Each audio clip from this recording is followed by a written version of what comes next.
I'm good just with water, thanks.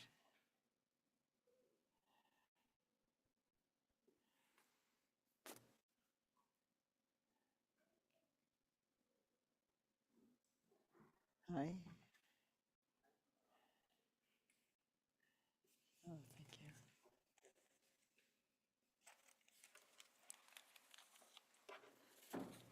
you. David, Alex, hi. Morning. Other David, hi. Seal.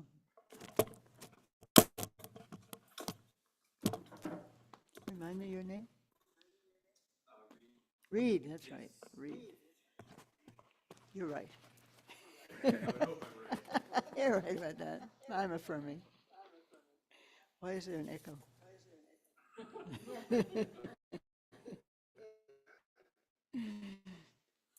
Try that now. Okay. Okay. Addie, good morning.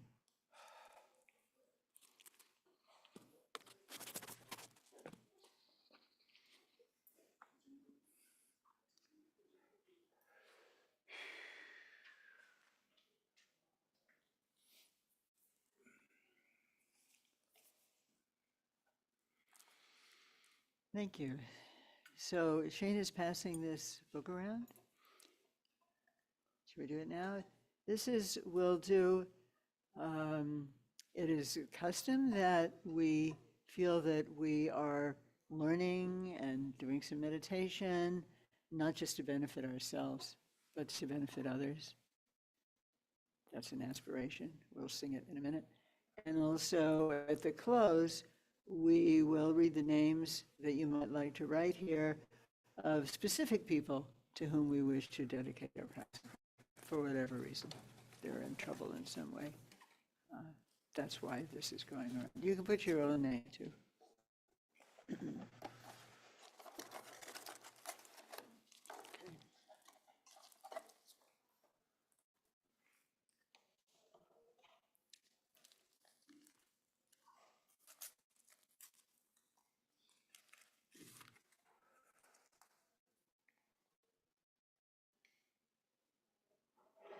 Marciel, on your way back, would you close that door?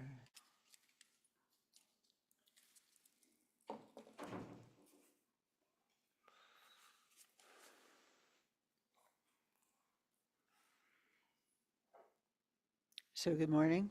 It's a beautiful day here in Houston. I hope it's a good day wherever you guys are. And this is our meditation hour. And we will invite you, for those of you who are new, and for everybody, it's a guided meditation you'll be able to follow. And we'll have a little time to discuss it. And then we'll have a bit of a break. And then because this is first Sunday, we also have a teaching starting at 11 to 12:15. And then, because it's first Sunday, we have lunch. So if you didn't know, you're welcome to stay for lunch. And that's what you hear the clatter in the kitchen about getting that ready. So as I mentioned, we start always with a sense that we aspire, at least, or even if we just aspire to aspire, that our practice is going to be helpful. It's going to be helpful to us. And it's going to be helpful to us in ways that will make us more helpful, easy to be around, kind, and so on. And actually, and this is our teaching at 11, we aspire that it will benefit everyone.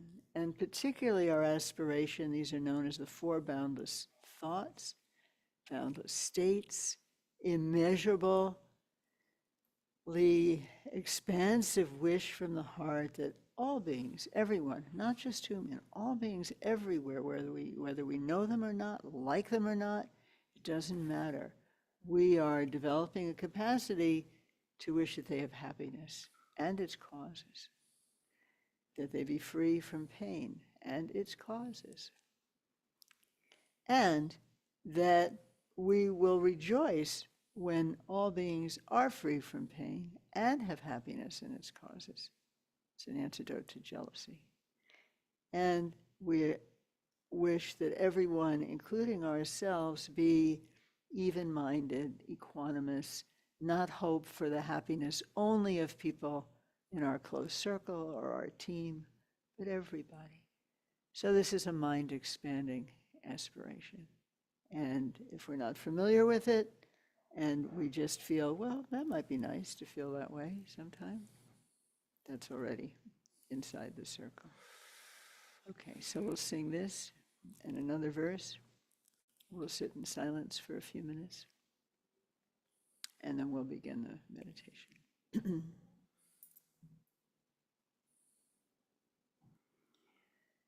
May all beings always have happiness and its causes. May all beings always be free of pain and its causes. May all beings always be pain-free and live happily. May no beings ever cling to those near nor spurn those far. For as long as space abides, as long as the world remains, just so long may I be there, resolving all beings' pain. Now we have a moment of inviting you to be at ease, be relaxed. And one way to be that way is to sense, very simply to sense the contact that you can feel with your chair or your cushion. You can sense it. That's all. Don't have to think about it. Just acknowledge, maybe without words, I can feel it. And what is that feeling actually? It tells you that you have support right now. This chair, this cushion, the floor, the earth beneath us is all supporting you right now in this moment.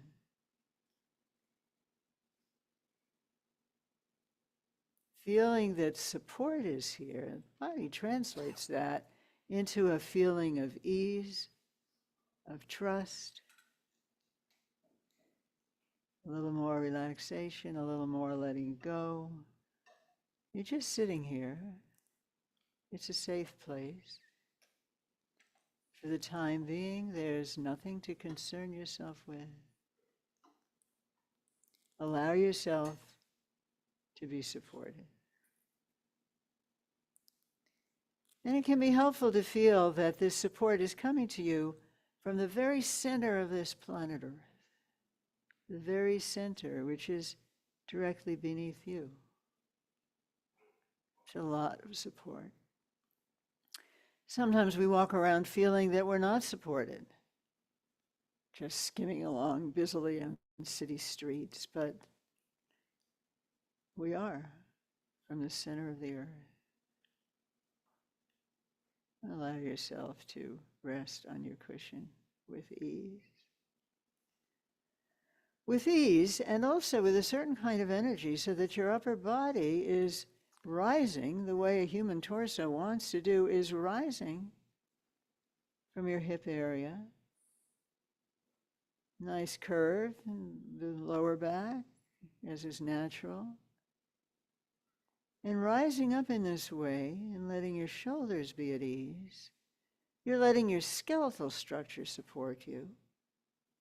So you've got the earth, the pillar, you've got your own skeletal structure.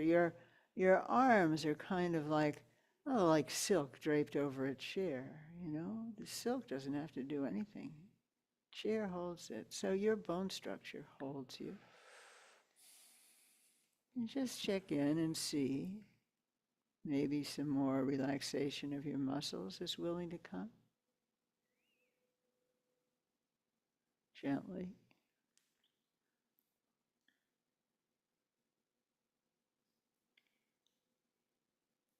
And also when you sit like this, there's a sense of open space in your chest because you're not hunched over. Your back is flowing up. And that feels nice. A lot of space for your breath, for your feelings too. And we tuck our chin in just a bit as well. When you tuck your chin in just a bit, you can feel a little pull along the length of your spine, yes? And along the length of your spine, there is this natural vertical access through the center of your body. From the crown of your head, through your throat, your heart, your deep belly, center of your belly, all aligned and supported by the center of the earth. And that's our third pillar, your seat, your skeletal structure, this natural vertical axis or channel through the center of your body. So we're at ease.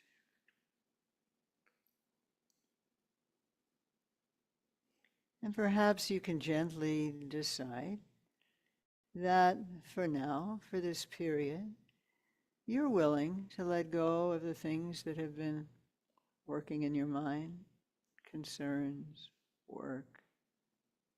We all have a jumble of ideas, worries floating through, but not now. They will come. We can't prevent them from coming, but we can have the aspiration that we won't jump on them and ride them.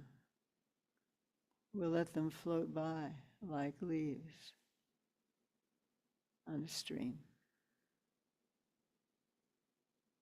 Nobody's going to call. Nobody's going to ask anything of you. This is like an inner vacation. So we're at ease. And being at ease, we are, of course, breathing. Mind likes to focus on something, so offer your mind your breath. Let your attention be with your breathing. Not trying to change or fix your breathing in any way. However you're breathing is perfect.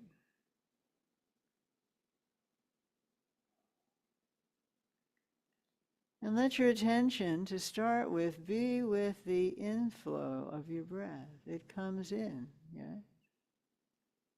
And you feel something.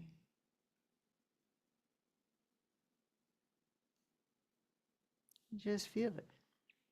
You don't need to describe it to yourself. Just feel it. We want to be in our senses right now more than in our heads as possible.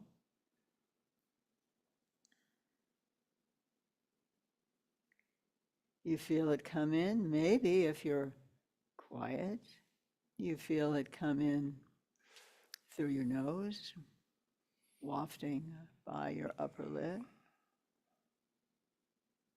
Or maybe you first feel it in your nose. And then, of course, your chest begins to expand. You can feel that. It's all natural. You're not actually doing, you're just being with what is.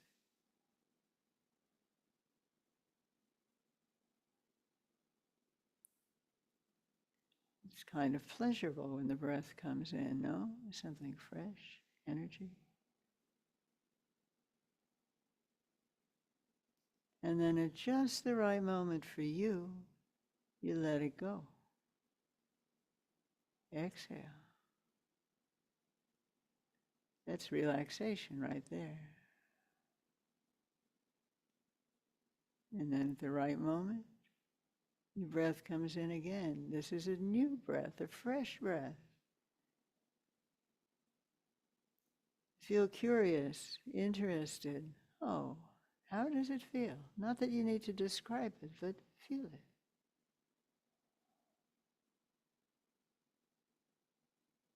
It's simple, but it's not necessarily easy.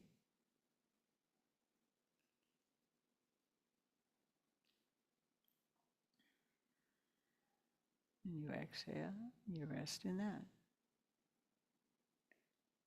completely natural. No effort, just allowing your awareness to be present to the sensation of breath moving. Your nose, your chest, maybe your belly.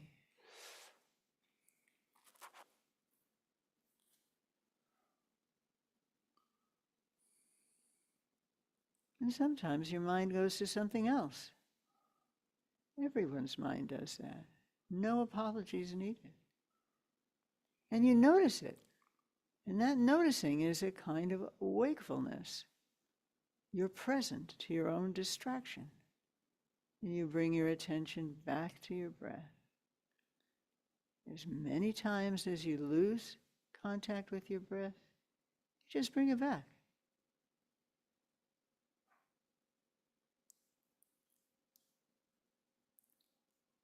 So we'll do this for 3 1-minute sessions. I'll tap the gong after 1 minute, and if you wish, you can move. Or simply have a sense that you're starting again, freshly, to observe your breath. Short sessions, very helpful. So again, let your attention be with your breath. That's all. There's nothing else to do. We start.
And maybe reminding yourself again of the 3 pillars, your deep seat, your skeletal support, vertical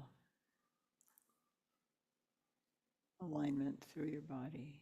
And we start again.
And in order to stay fresh and present, we offer ourselves now sound as a focus of our attention.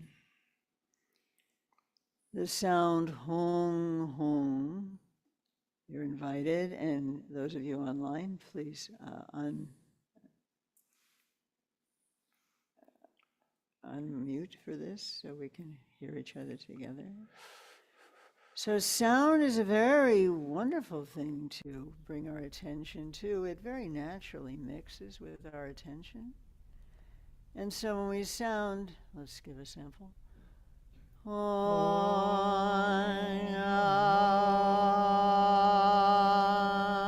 Yeah, it sounds good already.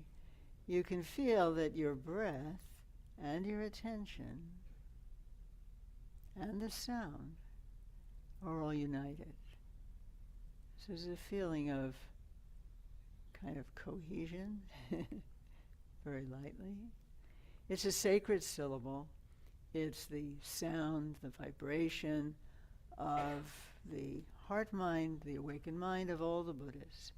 It appears in many, many different practices.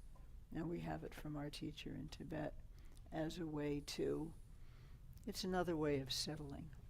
Sometimes it may feel easier than observing your breath. In any case, we have found that alternating between these two feels good, has a good effect, and you learn different aspects of paying attention. So we'll do this until I ring, and then we'll go back to the breath. So we're alternating between sound and silence. Yeah? So feel free to unmute, I think you did. At your own pace. At your own pace.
Having rested in that silence for a minute, again, let your attention be with your breath, flowing in and out with your breath at your own pace, comfortable, easy. 3 1-minute sessions again.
And once again, uniting breath, sound, and mind with home, home.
And again, attention to your breathing.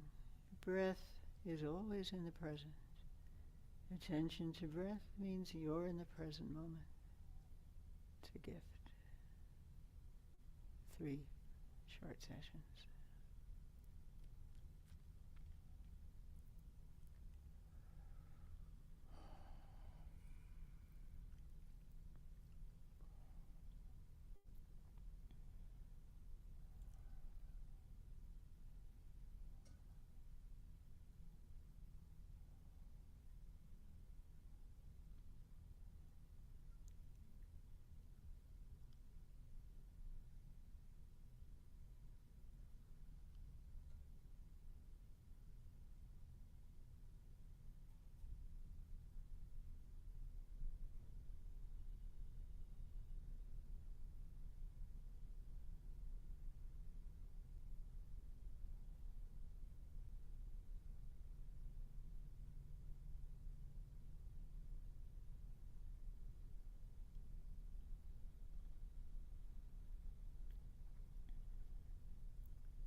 We'll close the session with one more breath and the sound ah, uniting with the sound ah, feeling that you're sending with the sound, your breath, and light, good wishes to all beings throughout space and also to those whose names you have in mind that you wrote down.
So I'm curious if you notice something, whether you've been doing this practice for a long time or you're doing it for the first time maybe.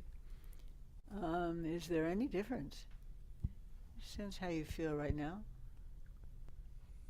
Did anything shift in the course of our practice? Between the time you came in, walked in, sat down?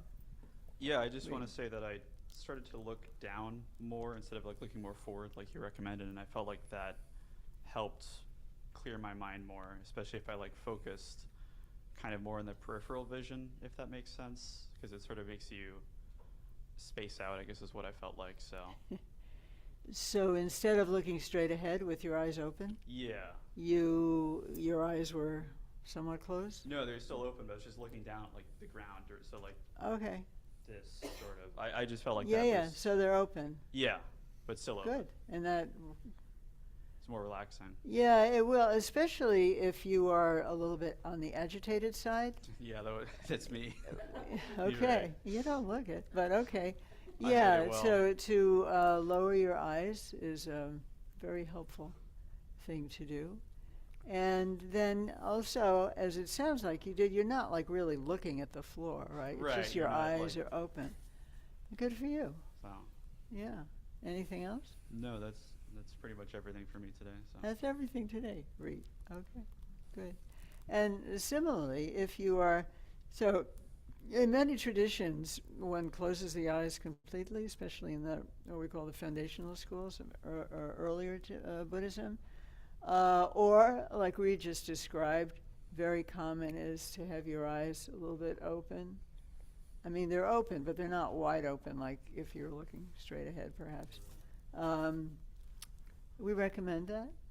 And if you're feeling sleepy, you might raise them up a little bit so you can adjust. You work with yourself. Yeah, thank you for bringing that up.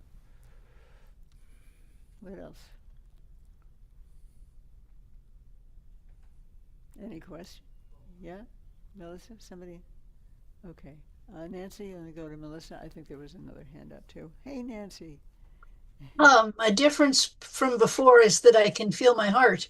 It's not like I maybe couldn't feel my heart before, but when we started out, I wasn't feeling my heart, and life is much improved when I do. Oh, you feel your heart. Huh. Mhm. What do you think happens just before you can feel your heart that allows that to occur? I think I let go of the marbles that I run around in my head all the time. That sounds great. How do you let go of them, and what happens to them? What happens to them? Yeah. Well, my heart was working and I wasn't noticing it. It's really a matter of attention. Yeah. It's So it's tons more fun having my heart lots more. be where my attention is. Yeah, the heart's really It's really important. It's, as my friend Steve Stainer said, it's the heart of the matter. I mean, we feel, obviously it's physically important, and also, you know, emotions, generally speaking, are felt in the heart. So if you feel your heart, you feel, like you said, it feels much better than the marbles in your head. It's real. It's in the present. Your heart is beating, and you can feel it. It's not something you're making it up. So that's lovely, Nancy. Thank you. May we all be in our hearts, especially since we're going to be cultivating love and compassion. Thank you. Did you have your hand up? Oh, can we give you a, yeah, thank you. Thanks, Candace. I noticed after the first time we chanted, before we started chanting, I noticed that I just felt like my sensation or energy just felt really kind of condensed or concentrated and intense, and it was kind of uncomfortable, almost kind of like an angry feeling, but not at anything. But then when we chanted, and after we stopped chanting, I noticed it just felt like all that had like moved or dispersed, and it was like more spacious, and I could kind of hear and see better, if that makes sense. Yeah. Because you weren't constricted, you weren't. Yeah. That's lovely. And lovely for us to hear, too, that this can happen. You know, that we're not stuck with whatever might be assaulting our experience at the moment. We're alive, and it can change in a moment. Sound is very powerful. Appreciate you mentioning it. Thanks, Melissa. You're doing it for the first time? How is that? Pretty good? What does that mean? We'll give you a microphone. Come in, sit down. We're just finishing our meditation. You're welcome to come in. I mean, There's some, yeah. There's empty chairs here. There's two cushions here. Whatever you like. Go ahead. And tell me your name. My name's Jasmine. My name's Jasmine. Javin? Jasmine. Javin. Jasmine. Jasmine. Okay, beautiful. Thank you. I want to say that, Jasmine. Sorry. Go ahead. I don't know. I meditate at home by myself, and it's usually a lot of pressure. So being in the space with people to meditate with is a lot more freeing. Because the whole point is to, like, you know, well, I think the whole point is to feel connected with the Keep world. the microphone. Feel connected with the world and everybody else, and it feels a lot easier to do that when you're not in the space by yourself. So Oh, nice. I appreciate being here. I appreciate that you're here, Jasmine. Yeah. Thank you. It's true. It's one of the reasons it's traditional. Even for people in solo retreat for years, they come together on special days and practice together. Definitely. So thank you for being part of it. Thank you. Yeah. Thanks, Jasmine. Anything? Yes, Jennifer. I think I have more of a question. Okay. Because I'm very new at this, right? And I realize as I'm paying attention to my breath that I'm trying to control it. So I'm trying to take deep breaths. And when I try not to control it, I feel like I'm holding my breath. And so. Yeah. So it's interesting to know who knew that you would do that, right? Because your breath has been doing fine for some decades, I think. I know some people that happens. Let's see if it goes away. Maybe it's just the novelty of, you know, observing your breath, that somehow it's a signal internally that you need to do something about it. And actually, in the life of a practitioner in general, one of the big things that we seek to feel into and recognize is that we don't have to do that much. You can breathe.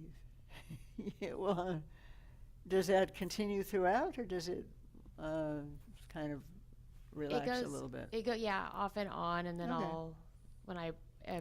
whenever I find my mind wandering, and then I bring it back to the breath is when it's just at that moment, and then I can try to let it go and let it go. But then my mind wanders again, and then. Okay.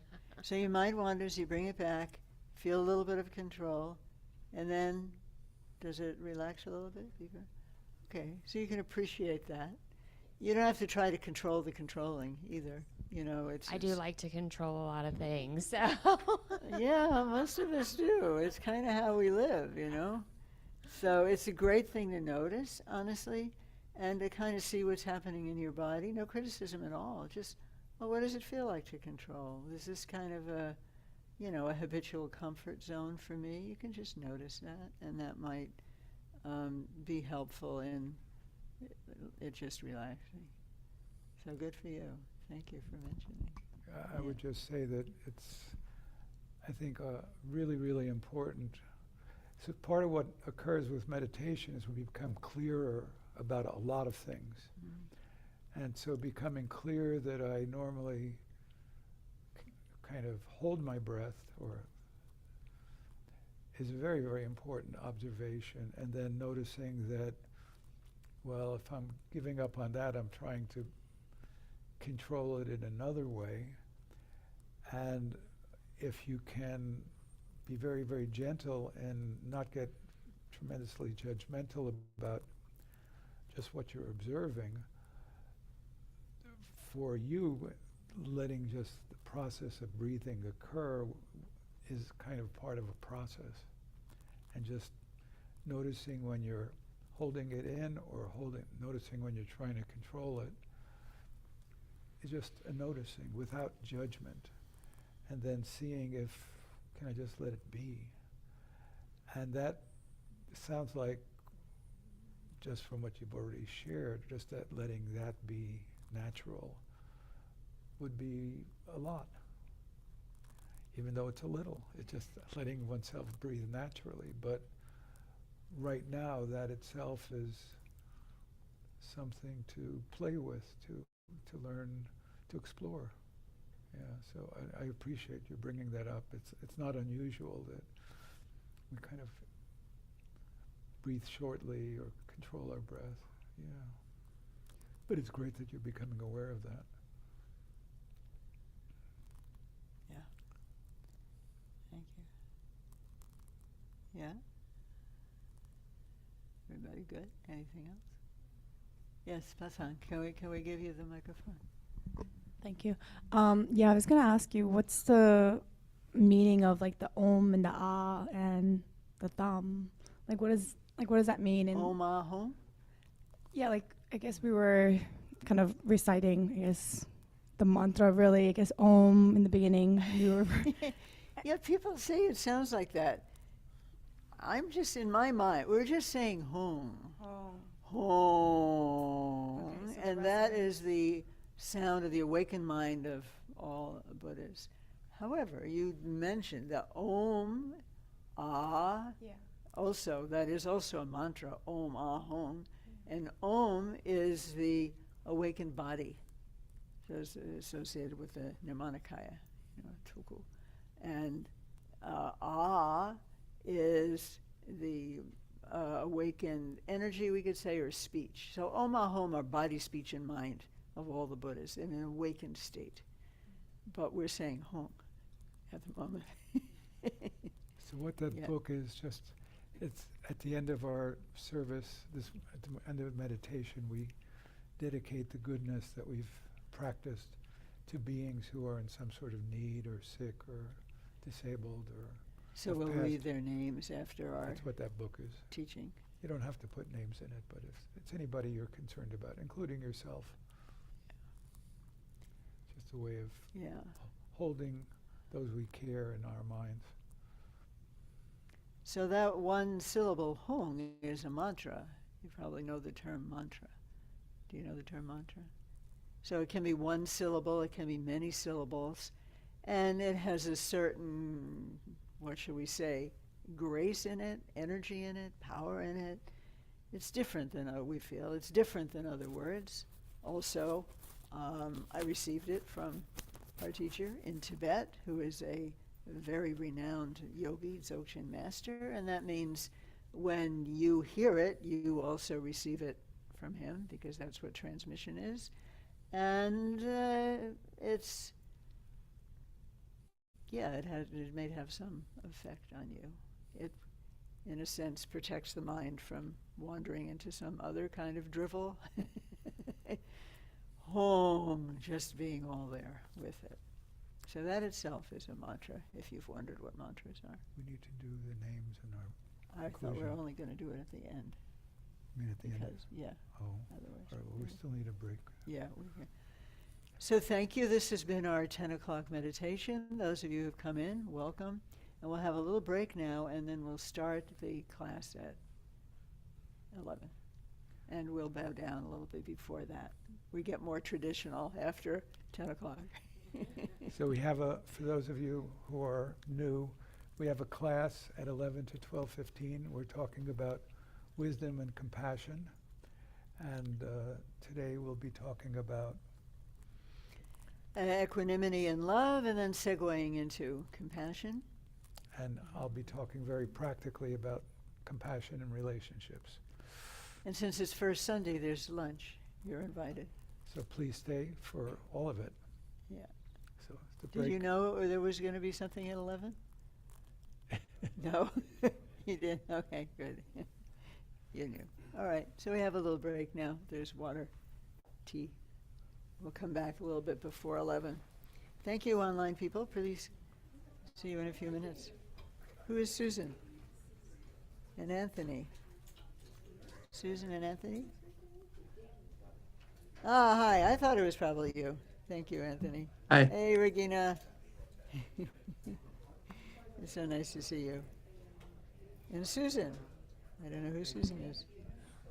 Okay. We'll be back in a minute.